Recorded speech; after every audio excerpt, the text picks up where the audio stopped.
Hello everyone.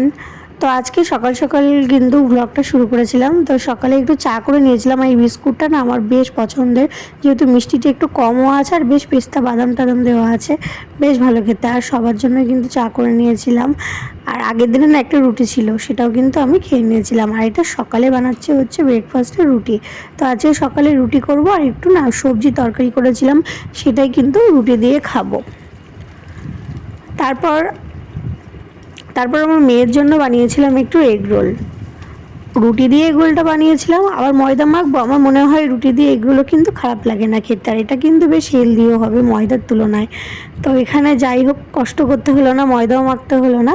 আর রুটি দিয়ে egg roll বানিয়ে দিলাম। পেঁয়াজ, শসা কুচি, সস সবটুকুই দিয়ে করে দিয়েছি আর কি, রুটি দিয়ে এগ রোল। তো চলে আসলাম দুপুরে সবজি টবজি কাটতে আর কি। তো দুপুরে কিন্তু অনেক রকম সবজি এখানে রয়েছে, তো সব সবজি তো আর হবে না, তো দেখা যাক কি করা যায়। এখানে দেখো ফুলকপি, ঝিঙে, মূলো, শীতের সবজি কিন্তু আসতে চলেছে বাড়িতে।